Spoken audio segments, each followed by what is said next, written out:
Bom, pessoal, bem-vindos à nossa aula de hoje, né, sobre revisões de software. Então, vou passar para vocês a conceituação de revisões e vou encerrar essa aula passando uma atividade prática para vocês, né, sobre revisão de requisitos.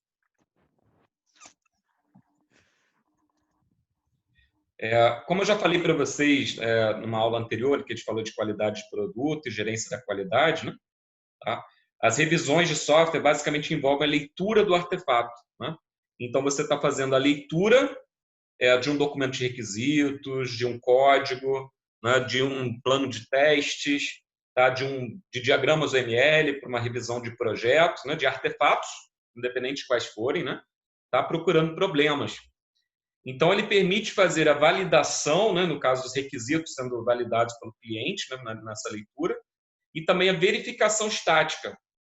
O que a gente chama isso de verificação estática? Alguns livros adotam essa nomenclatura, né? Incluindo um livro lá do pessoal de Fraunhofer, na Alemanha, de engenharia de software. Eles usam bem essa nomenclatura verificação estática e verificação dinâmica, né? E aí a verificação estática envolve justamente a leitura dos artefatos, enquanto a verificação dinâmica é a execução, né, do software, e se manifesta através de atividades de testes. Então, testes são verificação dinâmica e a revisão é a verificação estática, tá, dos artefatos, ok?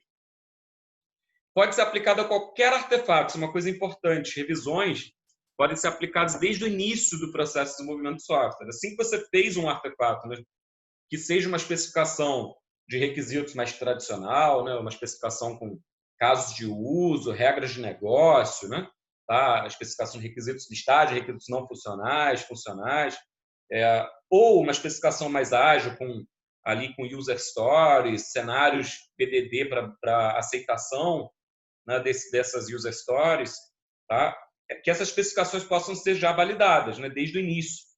Tá? Quando você concebe alguns diagramas de projeto, né, esses diagramas podem, então, também ser validados, né, e verificados, principalmente verificados, né, sob o ponto de vista da corretude técnica deles. Né?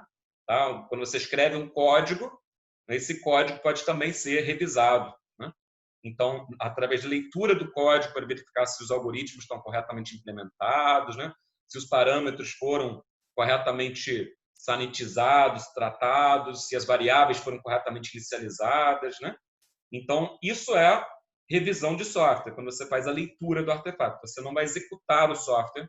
Tá? Isso você pode fazer, como eu falei com vocês, em qualquer atividade, tá? Em qualquer artefato gerado ao longo das atividades de desenvolvimento.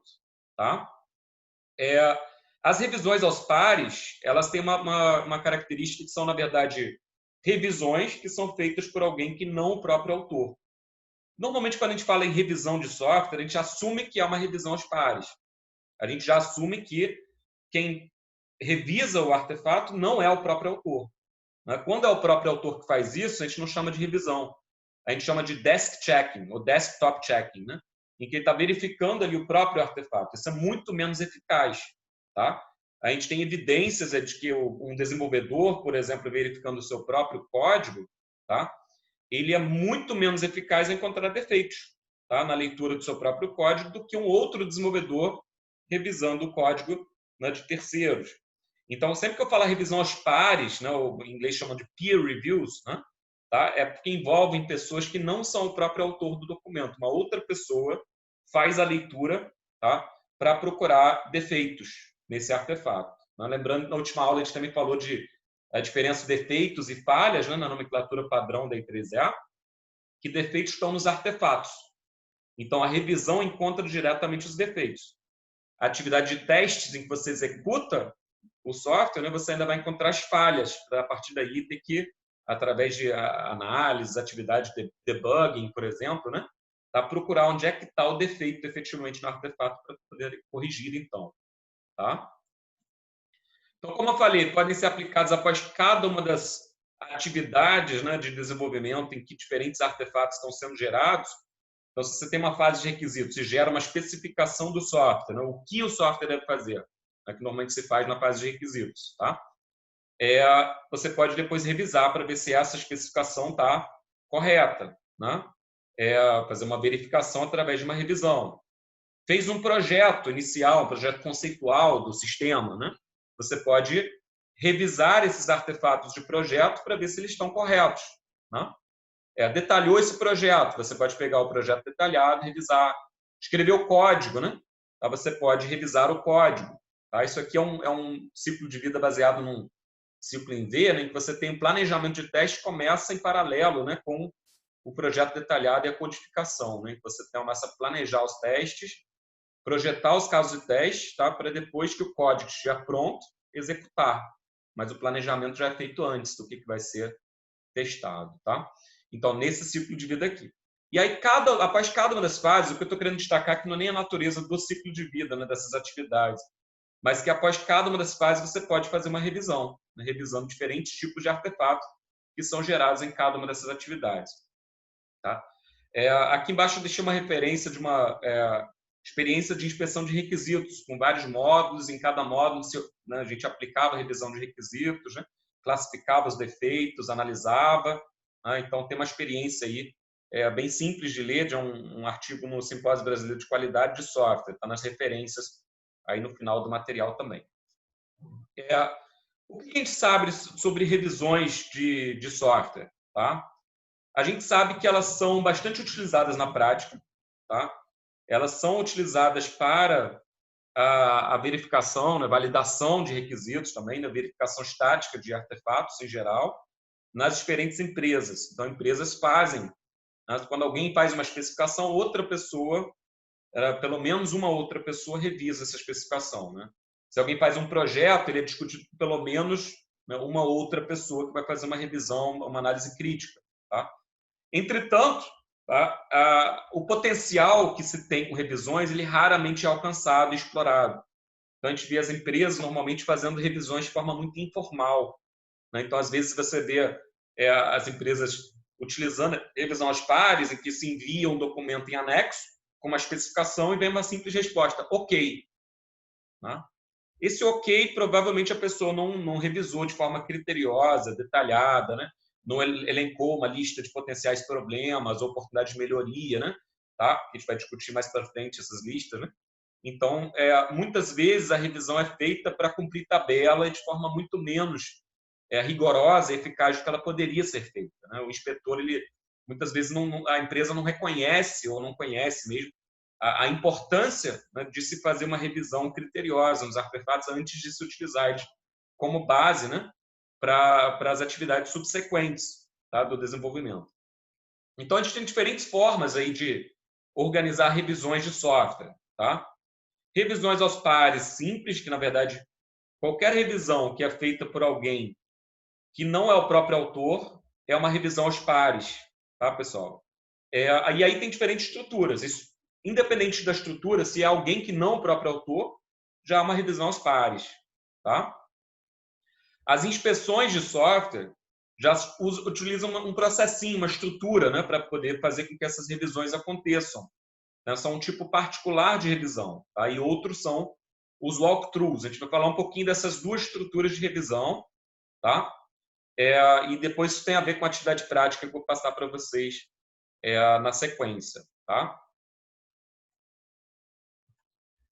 Bom, então, inspeções de software, tá? De novo, revisões de software a gente não vai discutir, que basta uma leitura por alguém que não é o próprio autor. Né? Basta alguém ler que não é o próprio autor, que já caracteriza uma revisão, tá?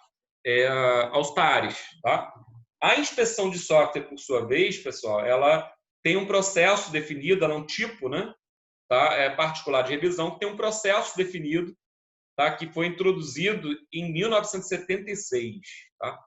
Aí você vai dizer, nossa, professor, mas faz mais de 40 anos que introduziram inspeções de software. Sim, faz mais de 40 anos, né? E continua sendo uma das melhores práticas, tá, para encontrar defeitos cedo em projetos de software, tá, que se tem na área de engenharia de software. Né? Tá? Essa experiência original, né, esse artigo está disponível, acho que também coloquei nas referências, não coloquei, é fácil de encontrar. É o artigo seminal que se falou da primeira vez sobre inspeções de software, né, com esse termo, inclusive Software Inspections, tá, do Mike Fagan, e ele reportou, né, definiu o processo e reportou resultados desse processo em diversas unidades operacionais da IBM, mostrando resultados assim muito positivos, tá, de se fazer inspeções de software desde o início do processo, os artefatos iniciais. Isso melhora substantivamente, tá, a qualidade do software que é gerado. Tá? E aí tem evidências experimentais diversas mostrando que reduzem esforço, aumenta a produtividade, reduzem o tempo, reduzem custo, capturam em torno de 60% dos defeitos, se bem conduzidas. Né? Então, uma inspeção você tem esse parâmetro. Olha, encontrou 60% dos defeitos de uma fase, né, dos artefatos gerados em uma fase? Se sim, então foi feita de forma séria. Se encontrou muito menos do que isso, né? Não sei se vocês lembram que uma vez fez um perfil de uma empresa aqui, né? Tá? E viu que ela encontrava em torno de 20% dos defeitos na fase de requisitos. Né? Isso era um problema sério, porque a expectativa é 60%. Né? A expectativa é você encontrar 60%. Então, dá para se melhorar a maneira como ela está fazendo revisões de requisitos. Né? Era a primeira coisa que a gente observou ali que estava errado, né? Que poderia ser melhorado. Tá? Então, a gente sabe mais ou menos qual a expectativa de uma revisão bem feita, tá? Encontrar 60% dos defeitos. Envolve uma revisão, uma leitura crítica, né, do artefato, tá? E de documentação complementar, procurando defeitos, né? E anotando outros problemas, dificuldades de compreensão, tá? Outros pontos que provavelmente vão resultar também em melhorias desse documento. Tá? Então, é uma leitura crítica formalizada, tá? Em que você procura defeitos segundo um plano bem definido, né? A gente vai falar desse processo, obedecendo normalmente a regras de leitura, a gente vai falar disso um pouco também, a gente vai falar, na verdade, de técnicas de leitura, mais à frente, né, numa aula um pouco mais à frente. Tá? Envolve uma pequena equipe, a inspeção envolve uma equipe, como a gente vai ver, e o pessoal anota defeitos e dúvidas. Tá? Cada um individualmente anota isso, depois se existe um consenso e um debate em reunião. Tá? Tem muitos benefícios, tá, associados à inspeção, como eu falei com vocês. Encontro 60% dos problemas, há um custo baixo. Tá? O custo que tem sido reportado para revisões de software, pessoal, ele está em torno de 5% a 10%, tá? Do esforço total, né, da atividade de desenvolvimento. O que significa isso? Se você passou um mês trabalhando na fase de especificação, requisitos, né, tá? Você vai gastar 1,5 dia a 3 dias corridos, tá? Porque um mês são 30 dias corridos, tá? Vamos assumir 20 dias úteis, não um mês. Então, você vai gastar 1 a 2 dias para fazer a inspeção, considerando a equipe toda. Tá? E esse 1 a 2 dias vão remover 60% dos defeitos. Ou seja, eu já assisti vários treinamentos, palestras, né, de pessoas que atuavam, né, nessa parte de inspeção, defeitos, pesquisadores dessa área. Né? E é comum que o pessoal chame inspeções de software como no-brainers. No-brainers no sentido, principalmente inspeções de requisitos. No-brainers do tipo, não tem nem o que pensar, tem que fazer. O benefício é muito grande de você fazer uma validação no início dos requisitos e uma verificação adequada deles. Tá? É um no-brainer, não é discutir, vamos fazer inspeção ou não vamos. Tem que fazer porque você vai ganhar produtividade, você vai ganhar qualidade, você vai reduzir o retrabalho a um custo muito baixo, 5% a 10%. Só para reforçar ainda mais, tá? Tem um livro chamado ROI of Software Process Improvement, o retorno de investimento, Return of Investment, ROI, tá? Em que ele analisa várias práticas de engenharia de software, os autores avaliam várias práticas de engenharia de software e eles elencam que a prática com maior retorno de investimento, tá, de engenharia de software é a inspeção de software. Tá? E, mais que isso, o retorno que eles relatam lá, por mais que a metodologia, os números específicos possam ser questionados, tá? O retorno que ele relata é 1 para 35, tá? Para inspeções de software. Por mais que esse número, a gente não deve se prender muito a números, podem variar de empresa para empresa, a metodologia pode ser um pouco questionável, pode não ser 1 para 35, pode ser 1 para 10, ainda assim seria muito bom. 1 para 10 significa que você gastou 1 hora e economizou 10. Tá? E no resultado deles foi 1 para 35. Quer dizer, cada hora que você gasta com inspeção, né, focada nos requisitos, você ganha 35 horas no seu projeto. Tá? Então, pela análise deles, né, mesmo que seja 5 na sua empresa, seja 2, gastou 1, ganhou 2, já é um bom negócio. Tá? Mas então o pessoal chama isso de no-brainer, não tem o que discutir, assim, isso é uma boa prática. Eu tive experiências recentes aí, no ano passado, uma empresa que a gente apoiava em melhoria de processo, a gente implantou inspeções de requisitos no início, tá? E a gente conseguiu reduzir o retrabalho deles, a produtividade deles praticamente triplicou, tá? Isso é uma coisa que a gente nem relatou isso ainda em artigo, mas tem esse material separado e deve estar preparando esse artigo assim que eu tiver um tempo para isso, né? Esse momento de transformação e de pandemia, né? Que a gente está passando todas as aulas para online, gravando vídeo, edita, sobe. A gente está com muitas reuniões também, né?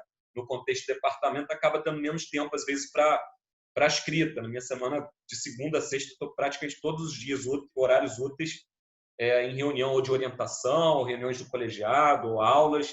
Né? Fica difícil de escrever. Estou com algumas pendências de escrita, né? Coisas acumuladas.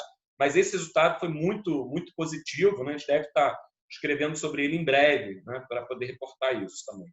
E, basicamente, claro que a gente fez algumas outras atividades, né? Algumas outras melhorias, mas uma das principais foi inserir revisão de requisitos no início. Tá? Então, mais um exemplo para reforçar, só para deixar a mensagem muito clara sobre isso. Tá? Isso aqui, claro, talvez seja um exemplo um pouco fora da curva, um exemplo de 1990, mas é um exemplo bem clássico também de benefícios observados sobre inspeções, né, tá? Que o pessoal sempre se referencia. Isso aqui foi conduzido no JPL. O JPL é o NASA Jet Propulsion Laboratory. Então, por isso que eu estou falando um exemplo um pouco fora da curva, né? Porque você tem a NASA faz software crítico, ainda mais no JPL, né? No Jet Propulsion Laboratory, ali fica próximo a Maryland, ali, né? Então, a gente tinha muita parceria com a Universidade de Maryland para ajudar nessa parte de verificação, inspeção, né? Tudo mais. Com um grupo do Victor Basile, que é um pesquisador bastante conhecido nessa área, né? Tá? E, basicamente, os projetos deles, eles aplicavam mais de uma rodada de inspeção. Tá? Então, finalizava a fase de requisitos, fazia uma rodada de inspeção, encontrava um conjunto de defeitos, fazia outra rodada, corrigia, depois fazia outra rodada de inspeção, encontrava mais um conjunto de defeitos, até que chegasse no nível de qualidade, né, nas expectativas deles de qualidade. Então, é um caso à parte, porque numa empresa, raramente você vai fazer 2 ou 3 ciclos de inspeção. Tá? Então, nessa experiência, eles fizeram isso.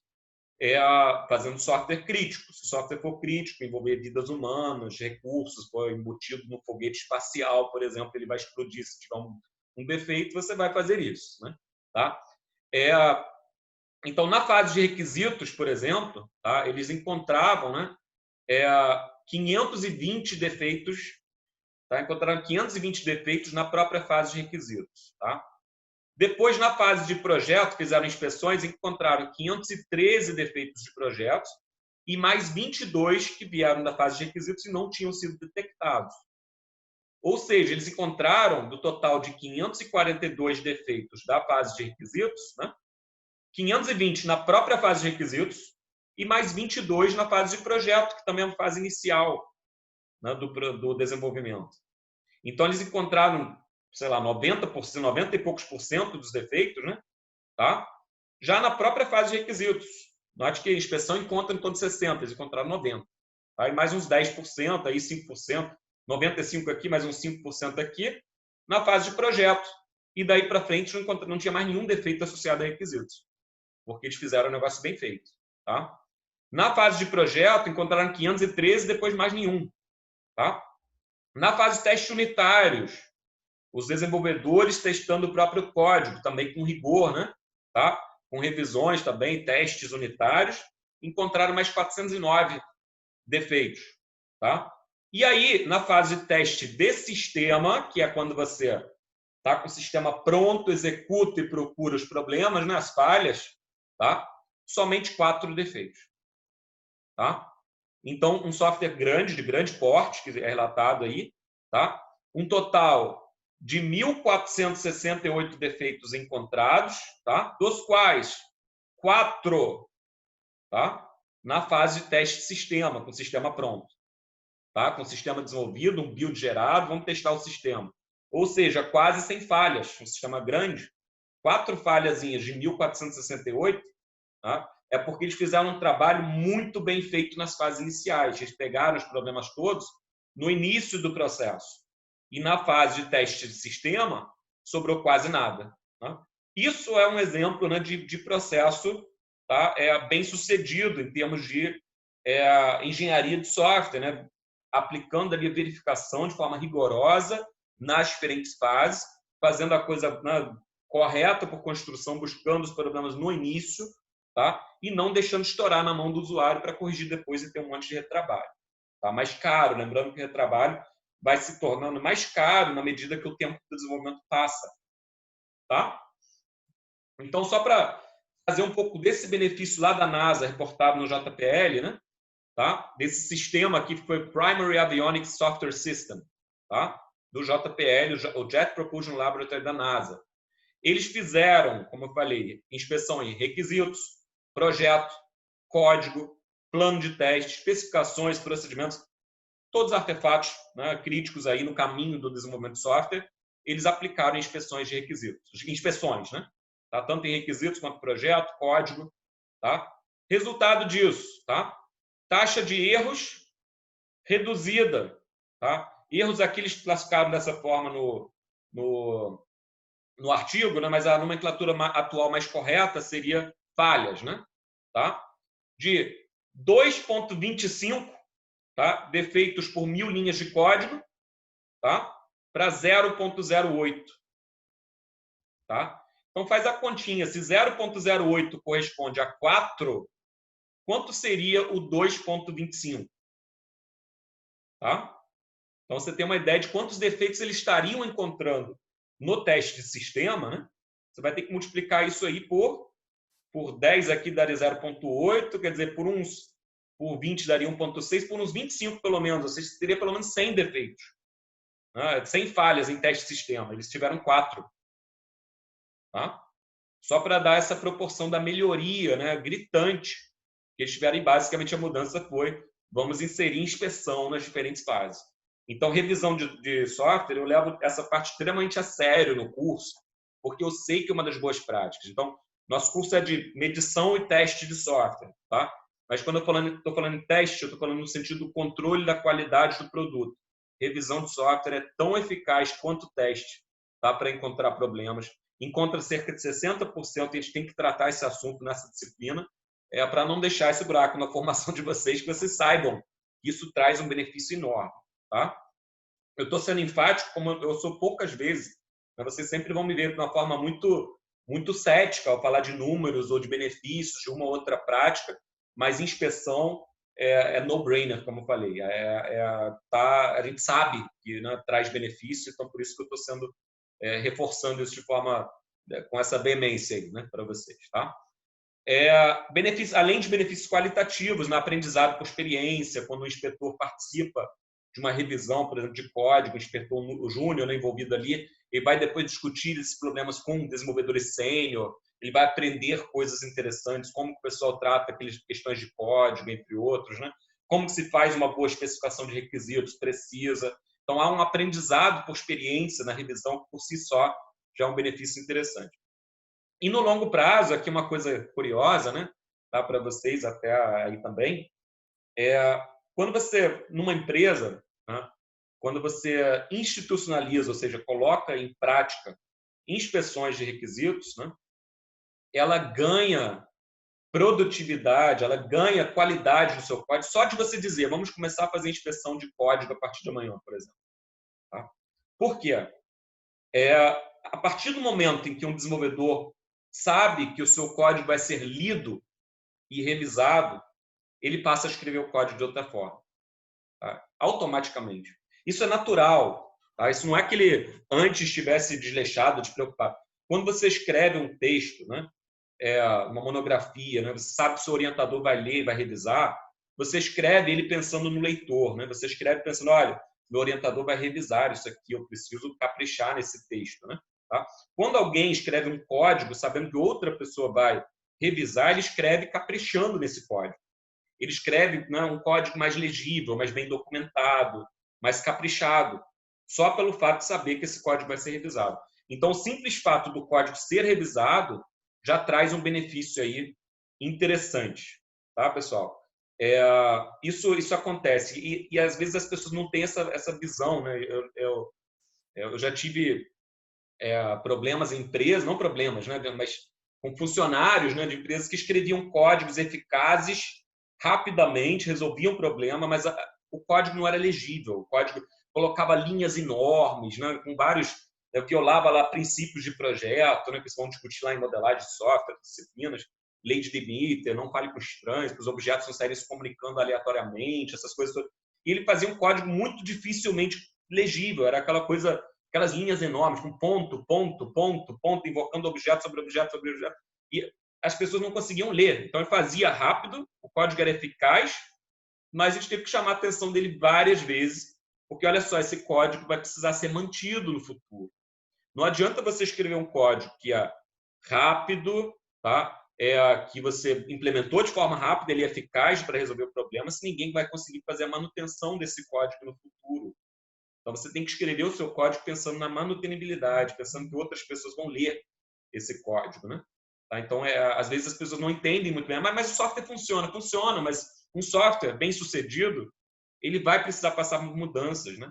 Ele vai precisar ser adaptado no futuro, ele vai precisar ser alterado, ajustado, a não ser que seja uma coisa muito pontual, tá? Mas se for uma coisa um pouco maior, né, a legislação muda, as empresas mudam seus processos, o software vai ter que ser atualizado em algum momento, tá?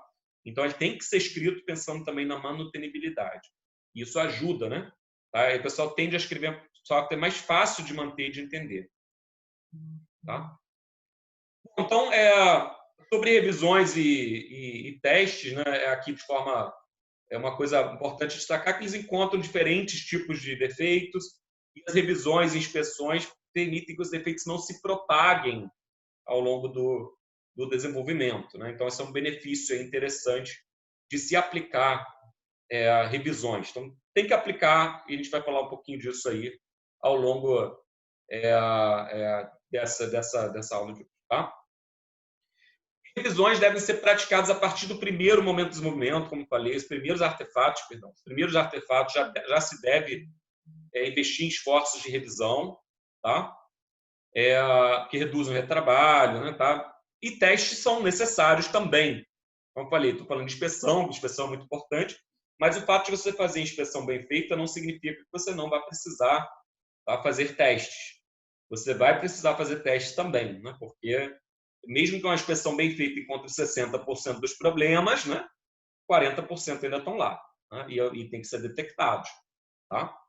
Então, esse aqui é o processo de inspeção, tá? Definido lá pelo Mike Fagan em 1976. Tá? Então, vamos dar uma olhada nesse processo. Ele é bem simples para a gente entender como é que essa coisa funciona. Tá? Ele começa, os próximos slides explicam isso, mas eu vou preferir explicar aqui com a figura mesmo. Tá? Eu deixo os próximos slides mais como uma documentação, se alguém quiser ler depois o que acontece em cada uma dessas atividades, já vou ter dito, porque vou falar aqui na própria figura, tá? Prefiro. Ele começa com um moderador planejando a inspeção. Tá? O que é esse planejamento? Tá? O moderador ele analisa qual artefato vai ter que ser revisado, por exemplo, um documento de requisitos, um código. Tá? Ele escolhe quem vão ser os inspetores. Tá?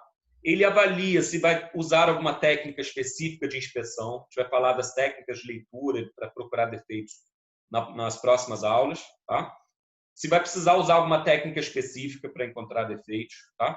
E monta o cronograma, ele marca a data em que vai acontecer a reunião de inspeção lá na frente, escolhe os inspetores, né? Distribui o material para os inspetores. Tá? Os inspetores, note que tem várias caixinhas em paralelo. Né? Tá? Os inspetores individualmente, cada inspetor pega aquele documento que precisa ser revisado, revisa. Tá? Se for um documento de requisitos, por exemplo, escrito num documento Word, tá? Ele pode estar gerando uma lista de discrepâncias com comentários no próprio Word, tá? Depois passando isso para uma listinha. Tá? Mas é importante que ele vá lendo e assim que ele encontrar algo estranho, ele já anote no comentário para depois passar isso a limpo. Tá? Os editores de texto têm recursos para você poder fazer revisão, né? Tá? Poder botar comentários. Aí você já vai adicionando ali comentários. Isso está estranho, verificar depois, tá? Para que depois você possa repassar esses pontos e gerar uma lista de discrepâncias que são possíveis defeitos. Então, cada um dos inspetores Isso aqui tende a ser uma equipe de 3 a 5 inspetores na prática. Tá? Mais que 5 é exagero, você botar todo mundo para ler o mesmo documento. Tá? Menos que 3 costuma ficar um pouco fraco, tá? Porque os resultados eles também se complementam, a ideia é que tem uma discussão. E o que você faz, a revisão, ela é uma forma de verificação, né, pessoal? Então, o que você faz, você envolve a própria equipe do projeto, tá? Na revisão de software, tá? Na inspeção. Então, são 3 pessoas que precisariam ler aquele documento de qualquer forma. É um documento de requisitos? Olha, o desenvolvedor vai ter que ler para saber do que o software trata. Ele vai ter que implementar lá na frente, né? Ele é um dos revisores. Tá? Um dos desenvolvedores, alguém com a visão técnica, vai ser um dos revisores aqui. Tá? Alguém vai ter que projetar os casos de teste para testar esse sistema no futuro. Um dos testadores vai ser um dos inspetores. Tá? E aí, naturalmente, além do testador, alguém com a visão mais técnica de implementação, né? O cliente, que tem a visão do que o sistema deveria fazer, tá? Para uma revisão de requisitos, por exemplo. Então, você monta essa equipe pensando nesse perfil. Pessoas que vão ter que ler esse documento mesmo, elas leem e criticam. O desenvolvedor, quando ele lê um requisito, não entende o suficiente para poder implementar, né? Não consigo visualizar essa tela, não consigo imaginar como é que isso seria feito. Ele anota um possível problema ali, para que isso seja discutido na reunião, esse ponto seja esclarecido, o documento corrigido pelo autor na fase seguinte, que é o retrabalho. Então, na reunião, importante aqui que na reunião participa um moderador, que foi quem planejou a inspeção toda, pode ser o próprio gerente de projetos, o moderador, tá? Os inspetores, que revisaram, tá, o documento, e o autor do documento, que foi quem escreveu aquele documento. Que aí as pessoas vão apontar, olha, eu encontrei um problema aqui na página 3, esse requisito não faz sentido para mim. Aí o autor está lá na reunião, ele diz que, olha, eu conversei com o cliente, tá? Realmente é assim que funciona na área dele, esse requisito está certo. Tá? Então, esclarece alguns pontos. É da reunião que a gente sai com a lista final de defeitos, tá, pessoal? Então, na reunião é que sai a lista final de defeitos. Aqui, cada um prepara uma lista de discrepâncias, que são possíveis defeitos, e essas discrepâncias são, então, discutidas, tá? Para que, então, o autor possa corrigir e, no final, o moderador avalia a qualidade final do artefato melhorado, né? E se cada um dos defeitos da lista de defeitos foram devidamente tratados durante o retrabalho, ele avalia quantos defeitos tinha, como é que está a qualidade, para ver se ele vai retroalimentar esse processo e começar um novo planejamento para aquele mesmo artefato, ou se ele vai liberar o artefato para a fase seguinte. Tá? Então, esse é o processo. Está claro para vocês como funciona esse processo? Quer dizer, vocês pegam o documento, escolhem alguns inspetores, eles leem individualmente o documento, produzem uma lista de possíveis defeitos. Tá? Depois a gente se encontra, né? Marca uma reunião com os inspetores, moderador e o autor, para então chegar na lista final de defeitos. Tá? Bom, pessoal, estou com obra aqui no meu apartamento, né? Então a gente vai ter alguns barulhos aí, infelizmente. Tá? Deveria ser proibido isso durante a pandemia, né? Mas infelizmente não é. Então está todo mundo trabalhando de casa, né? E alguém resolveu fazer uma reforma geral nesse apartamento. Bom, o retrabalho, tá? É a parte que os problemas são corrigidos, e na parte de continuação, né, que o moderador decide a continuidade ou não. Mas está claro para vocês? Escrevam aí no chat se vocês entenderam esse processo, se ele está claro, dê um sinal de vida aí para eu ver se eu não perdi vocês aí no voo, tá? Até agora. Tá claro sim, professor. Obrigado. Vamos sempre pegar esse feedback de vocês aí, a Júlia, o Frederico, o Alex. Legal, o pessoal então está acompanhando. Essa discussão é um processo bem simples, mas que melhora muito a qualidade, tá? Bom, então aqui está documentado isso que eu acabei de explicar para vocês, tá? Então eu não vou passar aqui novamente pela explicação, porque o planejamento é feito pelo moderador, ele né, define o contexto de inspeção, escolhe os inspetores, distribui material. Isso foi o que eu acabei de explicar para vocês na outra figurinha, né? Tá? A preparação individual, o inspetor, né, ele estuda os artefatos, faz anotações, gera essas listas de discrepâncias, né? Tá? Depois tem a reunião em que o pessoal chega na lista final de defeitos, né? Produz a lista de defeitos. Ela deve ser quebrada, uma coisa que eu não comentei lá, não deveria durar mais que 2 horas, porque mais que 2 horas não é produtivo numa reunião que você está se discutindo algo focado, né? Tá? Que as pessoas começam a perder a concentração, né? Tá? E depois do retrabalho, o autor corrige os defeitos, tá? Que foram apontados na reunião com todo mundo, né? Tá? E na continuação, o moderador avalia a qualidade e vê se precisa de uma nova inspeção ou não. Basicamente é isso. E aqui botei um slidezinho, porque o processo original ele surgiu em 76, né, pelo Mike Fagan. Ele dizia lá que na preparação individual, o inspetor estuda o artefato, faz anotações. Tal. Em 89, o Watts Humphrey, né, que também é uma pessoa que produziu bastante coisa na área de engenharia de software, tal, ele disse o seguinte, olha, na preparação individual, seria bom que o inspetor já produza uma lista de possíveis defeitos, uma lista de discrepância. E ele passasse isso para o moderador antes para que ele agregue essa informação, né, junte, tá? E já vá para a reunião para discutir ponto a ponto as possíveis discrepâncias. Então, ao invés de eles chegarem mais perdidos na reunião, dizer assim, página 1, alguém encontrou alguma coisa, eles já vão lá, primeira discrepância está na página 3. O fulano apontou isso daqui. O que vocês acham? Né? Então, fica mais focada. Então, é uma pequena, sutil adaptação, mas que nem afeta a estrutura do processo. Tá? Só trouxe para cá porque é como hoje as pessoas fazem isso. Tá? Elas produzem uma lista de discrepâncias individual, tá? Para depois fazer essa discussão, né? Tá? E chegar à lista de defeitos na reunião, tá? De forma mais focada. Então, só deixei aqui. Então, na reunião, o pessoal discute essas discrepâncias para classificar como defeito ou falso positivo. O que é um falso positivo? Algo que alguém achou que era um defeito, mas que na reunião se descobriu que não é. Olha, é assim mesmo, está certo. Tá? Bom, aí, isso são inspeções. Né? Sobre inspeções, é essa ideia do processo. Tá? Uma coisa interessante, deixa eu só voltar um pouco para enfatizar um ponto aqui que é muito importante, que eu não enfatizei ainda, que vai ser alvo de uma das próximas aulas. A fase de preparação individual, pessoal, tá? Existem técnicas que apoiam o inspetor a encontrar defeitos aqui. Tá? Pode ser uma coisa mais simples, como uma lista de tópicos a serem verificados para cada artefato, tá? Até técnicas mais elaboradas, leitura, que guiam ele durante o processo dessa revisão crítica do artefato. A gente vai falar dessas técnicas mais para frente. Existem técnicas para requisitos, técnicas para revisar projeto, técnicas para revisar código, tá? E a gente vai falar dessas técnicas mais para frente que podem auxiliar o inspetor nessa fase aqui, tá? Mas, por enquanto, mesmo que sem técnica, ele faça essa leitura e anote os problemas, já está fazendo uma inspeção, tá? Ok. Então, só esse ponto aí que a gente vai depois entender. Bom, e aí, a outra, uma variante, tá, de revisão aos pares, mais informal, tá? Então, um processo menos rigoroso aqui, são walkthroughs. Tá? Então, vou ter que ir direto a figurinha da reunião, porque no walkthrough você faz realmente só a reunião direto. Tá? Então, o que você faz? Alguém produziu um documento de requisitos, normalmente os papéis aqui envolvidos são líder, autor, alguém que anota os defeitos durante a reunião e os revisores. Tá? Normalmente, o líder e o autor são a mesma pessoa. Então, o próprio autor, alguém fez um projeto de software, montou uns diagramas, tá? A partir do documento de requisitos. Aí ele chama mais umas 2, 3 pessoas, tá? Eventualmente até 5, tá?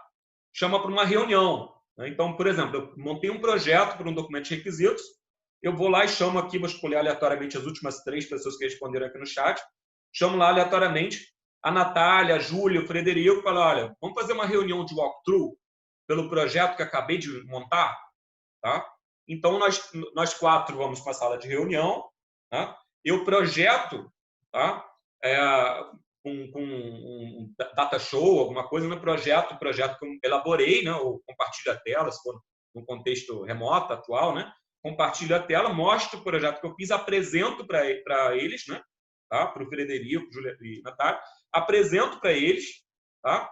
E aí, durante o processo, vou explicando, olha, aqui tinha um requisito sobre isso, eu fiz uma classe para apresentar isso, fiz uma relação 1 para N, o que vocês acham? Eu apliquei esse padrão de projeto para fazer essa estruturação no diagrama aqui. Tá?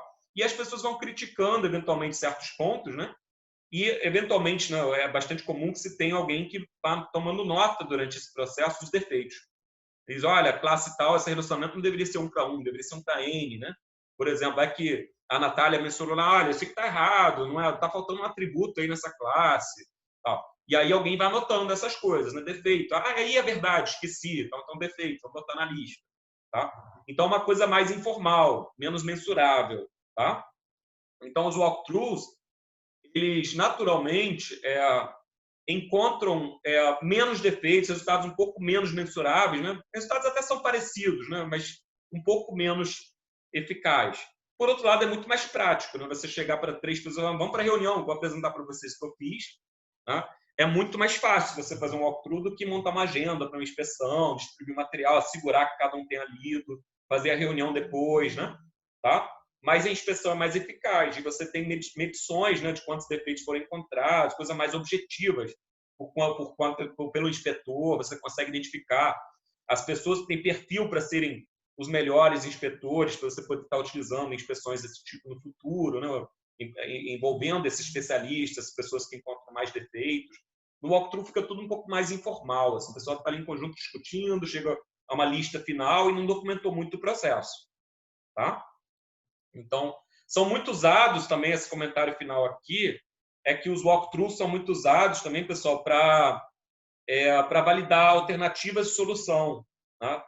Em que você tem, às vezes, olha, eu pensei em 2 opções de projeto aqui para esses requisitos. O que vocês acham? Aí vem uma discussão também, que as inspeções não deveriam ter. Na inspeção, o foco é encontrar defeitos, né? Porque o pessoal está revisando individualmente, de forma mais crítica, com a sua leitura, aquele artefato. Tá? Um outro detalhe aí que vale a pena destacar é que no walkthrough, é possível que os revisores sejam guiados e levados pelo autor, né? Se ele tiver uma boa capacidade de persuasão, né? Tá? De convencimento alheio, né? Talvez ele convença todo mundo a concordar com um projeto que está essencialmente errado. Tá? Porque você tem alguém te apresentando aquilo, dizendo, aqui eu pensei nisso, por isso fiz isso. Você tende a concordar, se você não prestar muita atenção em outro ponto. Se a pessoa falar de forma muito confiante, né, você tende a acreditar naquilo e, eventualmente, alguns defeitos vão passar despercebidos. Né? Já que se você fosse olhar, fazer leitura crítica, olhar, por que esse projeto está assim? Está estranho, os requisitos dizem outra coisa. Né? Então, a leitura individual mais crítica ela é mais eficaz. Tá? Até por isso. Né? Tá? Não sei se vocês assistiram, é um filme muito interessante, que se chama A Onda. É um filme é até um pouco antigo, tinha no Netflix, não sei se ainda tem, mas no YouTube com certeza vocês acham gratuitamente. Esse filme era de um professor universitário, né, que fez uma simulação numa aula, né, sobre anarquia, né? Então se discutia ali o nazismo, outras questões, né? O fascismo, né? Tá? E ele fez uma simulação ali em aula que ele conseguiu, né, levar todo exatamente como o Olavo colocou ali a lábia, né? É isso aí. Ele conseguiu, né, transformar a turma, né? O movimento, né, dessa simulação tomou uma proporção que foi muito além do escopo da turma, né? Que passou a levar passou a afetar o colégio, era um colégio, como se fosse o final do 2º grau, né? O pessoal ali no final, indo para a faculdade, praticamente. Né? Isso virou quase que uma seita fascista ali, autoritária, que as pessoas tinham que fazer parte da onda para poder serem aceitas quer dizer, a influência, né, que um líder com uma certa postura, né, pode exercer, né, sobre as pessoas, né? É um filme muito legal nesse sentido assim as consequências disso, ele leva a consequências drásticas no decorrer do filme. Não sei se alguém chegou a ver, mas vale super a pena assistir esse filme. Então é só um exemplo assim de influência, né, que as pessoas podem exercer sobre as outras, e o walkthrough acaba sofrendo um pouco esse impacto, né? Você tem alguém apresentando, alguém que pode estar levando as pessoas numa linha de raciocínio, né? Então isso acho que é muito relevante aí. A inspeção não tem essa questão da lábia, fica meio de lado, né? Como alguém colocou muito bem aí, tá? A questão da lábia que o Olavo mencionou ali, né? Tá? Bom, tem-se algumas evidências sobre revisões, tá? Por exemplo, que o perfil dos inspetores afeta a eficiência da inspeção. Né? Então, isso foi uma tese de doutorado do Jeffrey Carver, ele hoje é professor, pesquisador, né, na área de engenharia de software, né? Ele, na tese de doutorado, ele avaliou justamente isso, se existe um perfil específico para determinados tipos de inspeção, para encontrar determinados tipos de defeito, né? Então, ele viu, por exemplo, que para uma revisão de requisitos é extremamente importante que a pessoa tenha conhecimento do domínio, conheça aquela área de negócio em que, né, o sistema está sendo especificado, né, para poder encontrar defeitos. Tá? Ele já descobriu, por exemplo, que numa revisão de projetos, né, não é tão relevante assim ter esse conhecimento de domínio, porque o projeto deveria ser montado com base no que está nos requisitos documentados. Então, às vezes, o conhecimento de domínio, a pessoa começa a modelar coisas diferentes porque acha que já sabe. Tá? Então, para a revisão de projeto, o conhecimento de domínio não ajudou, até pelo contrário, né? não ajudou tanto. Mas na de requisitos ajudou fortemente. Então, olhou para essas questões, o conhecimento técnico, conhecimento de domínio, tal.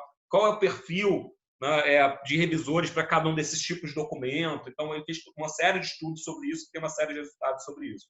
Tá? Outra coisa interessante, um estudo do Lanuble, que eles descobriram que quando mais de um inspetor encontra a mesma discrepância, né, reclama do mesmo ponto, esse ponto é defeito. Não precisa discutir. Se mais de uma pessoa teve dificuldade para entender a mesma coisa, ela está mal escrita, ela precisa ser melhorada. Tá? Então, defeitos encontrados por mais de uma pessoa, né, discrepâncias encontradas por mais de uma pessoa, são defeitos, não precisa discutir. Aí eles fizeram avaliações aí, experimentais e viram que 99,7% das vezes era defeito. Então, cara, por que você vai perder o seu tempo, né, o tempo da equipe, em reunião, discutindo se algo é defeito ou não? Você já sabe. Então, o moderador pode agrupar ali as listas de discrepância, o que já foi encontrado mais de um já defeito, não precisa discutir. Né? Já agrupa ali, duas pessoas acharam isso, então, cara, melhora isso em um documento que não dá. Tá? O uso de técnicas de leitura apropriada, e a gente vai falar dessas técnicas que eu falei com vocês, né? Aumenta a eficiência da inspeção. Aí tem vários estudos de lá para cá de técnicas de leitura, tá? E isso aumenta mesmo a eficiência da inspeção, e eu vou falar dessas técnicas com vocês. O número de defeitos no artefato pode ser estimado, tá? Quanto você encontrou na inspeção, quanto você vai encontrar na próxima, assumindo uma melhoria de qualidade, considerando dados históricos. Tá? E a eficiência da reinspeção também, né? Tanto quantos defeitos tem no documento, qual vai ser a eficiência da próxima inspeção. Então, tem empresas que estimam isso. A próxima inspeção a gente vai melhorar a qualidade em mais ou menos tanto. Vale a pena fazer? Tem algumas empresas que estimam isso e usam isso. Tá? Esse tipo de informação mais quantitativa sobre inspeções. Claro que isso é uma abordagem muito séria, né? Muito rigorosa para esse problema. Mas se fizer a inspeção de forma menos rigorosa, mas pelo menos implantar isso, já traz um ganho muito legal. Tá? Então, aqui algumas dicas para a inspeção. Essas dicas são importantes agora para vocês, para a atividade. Né? E aí daqui a pouco eu vou interromper a gravação, né? Vou só explicar ainda a atividade para vocês, depois interrompo para discutir um pouquinho com vocês como é que isso vai funcionar. Tá? Então, aqui algumas dicas para realizar uma boa inspeção. Isso aqui, se estiver fazendo uma inspeção numa empresa, né? Tá? Foque em revisar o produto, né? Não o desenvolvedor. Tente enfatizar que a revisão ela é para melhorar a qualidade do produto, não é para apontar o desenvolvedor que num programa direito, o analista de requisitos que escreve coisa que não está clara. Não é isso. A ideia é melhorar a qualidade, é o aprendizado coletivo. Né? É que as pessoas aprendam, evoluam. Né? Tá? Então, isso é importante. Você sempre, principalmente como moderador, né? Você levar a discussão para, olha só, nós estamos melhorando a qualidade, tá? Desse produto aqui. Né? Então, o pessoal se sente bem à vontade para discutir defeitos, sem levar para o lado pessoal. Tá? Mostre onde estão os problemas, tá? Não tente resolvê-los durante a inspeção. Por quê? Você tem 3 a 5 inspetores. Todo mundo tentar resolver o mesmo problema é perda de tempo. Na inspeção, você encontra os defeitos. Discute, esse é um defeito. O autor vai lá e corrige depois. Se ele precisar da ajuda de alguém, ele procura essa pessoa. Tá? É só para otimizar a coisa como um todo. Né? Tá? Então, na reunião de inspeção, o foco não deve ser como é que a gente resolve esse problema. Não, depois a gente pensa nisso. A gente tem que produzir a lista de defeitos. Está errado? Tá. Então, depois alguém resolve. Está ali listado. Já descobrimos que é um defeito? Vamos para o próximo. Tá? E depois se tomam as ações de retrabalho. Tá? Isso é meio separado, é retrabalho, né? Da reunião de inspeção e dessa detecção. Essa dica aqui que é fundamental, tá? Para a revisão. Não tente se lembrar. Tá? faça anotações sempre, tá? Isso aqui, leu alguma coisa estranha num documento de requisitos, tá? Anota, tá? Em algum ponto do código, né? Bota uma anotação ali, tá estranho isso, tá? Eventualmente, se estiver trabalhando com uma revisão de código, tem ali algum volume, você quer anotar, ou anota numa ferramenta, comentários, coisas desse tipo, né? Tem ferramentas para revisão de código modernas como o Gerrit, né?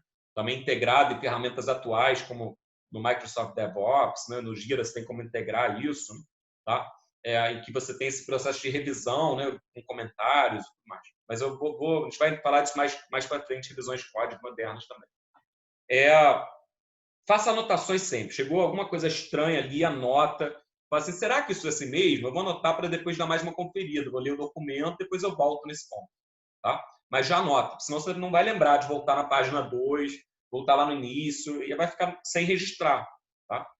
E se aprimorar, né? Revisar suas revisões, que defeitos pegou, que defeitos você não pegou. Tá? Isso também é importante. Sobre o processo, aqui estão algumas dicas mais gerais, se você tiver no papel, principalmente moderador. Definir a agenda, cumprir ela rigorosamente, né? Marcar a data da reunião, né? A reunião deve ter 2 horas no máximo, tá? Alocar as pessoas, o tempo para isso, né? Assumir que as pessoas vão precisar de pelo menos 2 horas para ler o documento antes, né? Dê esse tempo para as pessoas, tá? E depois vão ter 2 horas na reunião, né? Ainda assim, o esforço total se paga, tá? Isso tudo não vai passar de 5 a 10% do esforço para montar aquele artefato, tá? Somado. Limite o número de participantes, 3 a 5, como eu falei, tá? E motive eles a lerem o documento antes, né? E anotar os problemas antes. Desenvolver uma lista de tópicos, a gente vai falar disso também, checklist, tá? Para cada produto. Então, o que a gente deveria olhar quando estiver revisando requisitos? Pense nisso. O que é importante para a minha empresa quando ela escreve requisitos? Documente isso, acumule esse conhecimento, tá? E forneça isso para as pessoas que forem fazer revisões, para que elas possam usar isso como um guia, como uma espécie de guia, tá, pessoal? Forneça o treinamento adequado para as pessoas, se estiver usando esses guias, né, essas técnicas, treine as pessoas nisso. Limitar o debate e discussão durante as reuniões, né, tá? E se for utilizar algum apoio ferramental, avaliar se ele é adequado, né, ainda mais nesses tempos de remotos agora, né? Você vai ter que ver, vamos fazer a reunião, vamos fazer remoto, né? A gente edita na hora um documento no Google Docs, em conjunto, gera a lista de defeitos, como você vai usar esse ferramental, ver se está adequado, se... Estou só dando um exemplo, tá? Google Docs não foi para fazer propaganda, não, foi só um exemplo aí de construção conjunta de uma lista final de defeitos durante a reunião, por exemplo. Tá? E aí vem um exercício prático, tá? Que a gente vai fazer aí, na sequência, vou passar para vocês como é que vai ser essa dinâmica. Por enquanto, vou explicar ele para vocês. Tá? Depois eu interrompo a gravação, depois dessa explicação, a gente conversa mais um pouco sobre ele, que a gente vai fazer tipo, uma dinâmicazinha sobre ele. Tá? Então, o que é esse exercício prático? É uma revisão de requisitos. Tá? Então, lembram dos 5 tipos de defeitos que a gente viu na última aula? Tá? Que eram omissão, ambiguidade, inconsistência, fato incorreto e informação estranha. Eram 5 tipos de defeito, né, que estão registrados na última aula. No material da última aula tem os exemplinhos, tá? Desses 5 tipos de defeitos, tá? Ilustrando o que cada um deles representa, a definição deles para requisitos, tá? O que eu quero que vocês façam, tá? Eu peguei aqui um recorte de documentos de requisitos, tá? Isso é um recorte real, tá? De um sistema que foi desenvolvido por uma fundação de apoio a uma universidade. Tá? E eu fiz um recorte aqui de 4 requisitos funcionais, listados como requisitos macro, tá? E o escopo. Tá? Essa parte, que está aqui no slide 147, vocês podem assumir como verdadeira, tá? Como correta. Tá? A partir dela, que eu vou querer que vocês revisem casos de uso que foram especificados. Tá? Então, aqui tem um escopo que diz o seguinte, tá? Eu simplifiquei um pouco o escopo real, né, e fiz um recorte dos requisitos. Mas dizia o seguinte, permitir que coordenadores de projeto ou outros usuários designados por esse possam realizar solicitações sobre passagens aéreas e diárias através de formulários na web. O que é isso? A pessoa, né, um coordenador de projetos, um dos funcionários vai ter que viajar para algum projeto específico ele pode pedir que seja comprada uma passagem aérea, tá? E ele pode pedir que se pague diárias para essa pessoa pelos dias que ela vai passar lá, tá? Num formulário pela web, isso antes era feito manualmente, era confuso lá, tá? Então tinha que ter um sisteminha para ter um controle das filas, dos pedidos, se foi atendido, se não foi, se está pendente, né? Esse controle mais efetivo dessas solicitações, para a pessoa poder ver, olha, solicitei semana passada, ninguém atendeu ainda, como é que tá? Né? Então, um sisteminha web para atender a isso, tá? Aí tem 4 requisitos funcionais. O primeiro aqui fala, o sistema deve restringir a visibilidade do coordenador e de seus substitutos aos projetos dele. Tá? Então, cada coordenador vê os seus projetos para poder pedir as viagens, né? Tá? E as diárias, ok? O software deve permitir que o coordenador solicite passagem aérea. Tá? E o outro aqui, o RF10, fala, o software deve permitir que o coordenador solicite diárias. Então, ele pode pedir passagem aérea e ele pode pedir diárias. Tá? E, por fim, o software deve manter um log de todas as solicitações realizadas com os respectivos solicitantes, data e hora da solicitação. Tá? Isso aqui a gente vai assumir como verdadeiro. Tá? E aí aqui tem uma especificação num caso de uso. Tá? Vocês vão ver a especificação de casos de uso, como é que se faz isso, os detalhes. Né? Tem uma disciplina optativa para vocês, que é a engenharia de requisitos. Né? Tá? Então, quem quiser ver mais detalhes sobre especificação, né, tudo mais, pode dar uma olhada nessa, pode fazer essa disciplina e alguma coisa disso também vocês vão ver em fundamentos de engenharia de software. Né? Tá? Bom, mas aqui, ou já viram, né? Alguns de vocês provavelmente já fizeram. Solicitação de passagem aérea, aqui a gente tem um objetivo, os requisitos da página anterior que estão envolvidos aqui, quem são os atores, prioridade, o trigger, como é que começa o caso de uso, e aqui uma descrição passo a passo, tá? Com fluxos alternativos. E nessa descrição, pessoal, tá? Nessa descrição tem um conjunto de defeitos, tá? Um conjunto de problemas. Para vocês encontrarem esses problemas, foram inseridos artificialmente. Tá? Para vocês encontrarem esses problemas, tá? Vocês vão ter que fazer uma leitura crítica desse caso de uso. Tá? Então, a ideia é que vocês façam essa leitura crítica, tá? E produzam. Né? Não precisa encontrar todos os defeitos, não precisa mais de alguma coisa que vocês, né, acharem estranho e vocês relatarem. Produz uma listinha de discrepâncias, na verdade, dos possíveis defeitos, tá? Para esse caso de uso. Então, que vocês coloquem, vão colocando um ID aqui, numerando 1, 2, 3, 4, uma listinha dessas. Tá? Pode montar no Word, onde quiser, uma tabelinha simples. Tá? Depois gera um PDF e sobe lá no Moodle. Tá? A localização do defeito, por exemplo, no caso de uso 1, passo 2, tem um problema. Ou, sei lá, no caso de uso 1, passo 3. Tá? No fluxo alternativo A1. Tá? Vocês vão relatar onde que está o problema, que tipo que é, se é uma omissão, se é uma ambiguidade, se é uma informação estranha que está ali, e descrever, olha, está faltando tal informação, né? Tem tal informação a mais. Tá? Vão descrever essa lista de defeitos. E aí, eu coloquei um outro caso de uso aqui ainda, o caso de uso 2, que é solicitar diárias, que é um pouquinho maior. Tá? São essas 2 slides aqui, solicitar diárias, e vocês também vão gerar uma lista de defeitos para o caso de uso 2. Perdão, aqui é caso de uso 2. Tá? Uma lista de defeitos. Pode ser uma única lista, se quiser. Bota na localização. Caso de uso 1, né, passo tal. Caso de uso 2, passo tal. Gera uma listinha com o que vocês encontrarem de estranho. Tá? Por que eu preciso que vocês façam essa leitura antes? Porque a gente vai fazer a discussão, a gente vai simular a reunião de inspeção na próxima aula, né, discutindo o que vocês encontraram, né, e tentar chegar na lista de defeitos final. Tá? Então, esse é o contexto aí, tá, para essa aula. Na próxima aula, a gente vai entrar em técnicas para detecção de defeitos. Eu já vou interromper aqui a gravação, tá? E vou conversar um pouquinho mais com vocês sobre essa atividade, como é que ela vai acontecer, tá?